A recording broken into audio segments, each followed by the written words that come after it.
Vous entrez dans votre 5e mois de grossesse et votre fœtus ne cesse de dormir. Et oui, sa croissance le fatigue et il a besoin de se reposer près de 20 heures par jour. Malheureusement pour vous, ces heures de sommeil ne sont pas calées aux vôtres. Résultat, il n'est pas rare qu'il bouge en plein milieu de la nuit. N'hésitez donc pas à vous reposer au moindre petit moment de calme. D'autre part, le système immunitaire de votre fœtus commence à se développer dès le début de votre 5e mois de grossesse. En effet, ces premiers globules blancs apparaissent. Dès ce début de 5e mois de grossesse, vous ressentez des problèmes de circulation. Rien d'étonnant, 25% de votre masse sanguine est consacrée à l'alimentation de votre fœtus via le placenta. Pour ce qui est de l'aspect administratif de votre grossesse, songez dès ce début de 5e mois de grossesse à votre accouchement. En effet, il est temps pour vous de commencer les inscriptions au cours de préparation à l'accouchement. Moment clé de votre 5e mois de grossesse, votre deuxième échographie.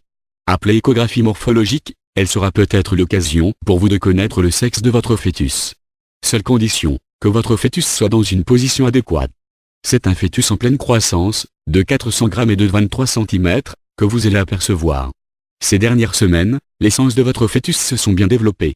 Pour l'aider dans son évolution, profitez de ce 5e mois de grossesse pour le stimuler en caressant votre ventre ou en lui parlant doucement. De votre côté, votre bassin commence à s'élargir et votre utérus prend de plus en plus de place. Résultat, vous vous sentez de plus en plus vite essoufflé. Côté administratif, pourquoi ne pas profiter du 5e mois de grossesse pour avertir votre employeur de votre grossesse? Vous entrez dans votre 21e semaine de grossesse et votre 5e mois de grossesse se poursuit. Votre fœtus bouge de plus en plus et réalise en moyenne entre 20 et 60 mouvements par demi-heure. Il entend de mieux en mieux et peut même réagir au son que vous produisez.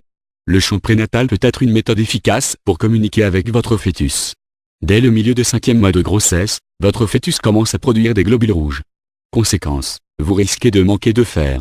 Si cela est votre cas, pensez à choisir les bons aliments et à manger des produits riches en fer. Une bonne excuse pour manger du chocolat ou des abricots. Néanmoins, faites attention à votre prise de poids et gardez en tête qu'il est recommandé de prendre entre 9 et 13 kg durant la grossesse. Faites attention à votre sommeil et essayez de vous reposer le plus possible. Une fatigue excessive peut être dangereuse pour votre fœtus.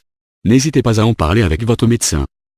Vous arrivez déjà à la fin de votre 5e mois de grossesse et la croissance de votre fœtus commence à ralentir. En effet, il atteint aujourd'hui environ 26 cm et pèse près de 550 grammes.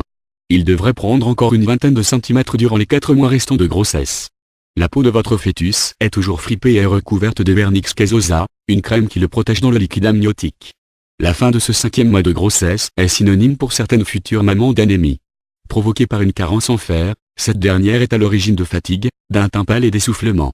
Si vous ressentez ces symptômes, parlez-en à votre médecin qui pourra vous prescrire des compléments en fer. Enfin, si ce n'est toujours pas fait, profitez de cette 21e semaine de grossesse pour passer votre 3e examen prénatal qui doit avoir lieu au cours du 5e mois de grossesse.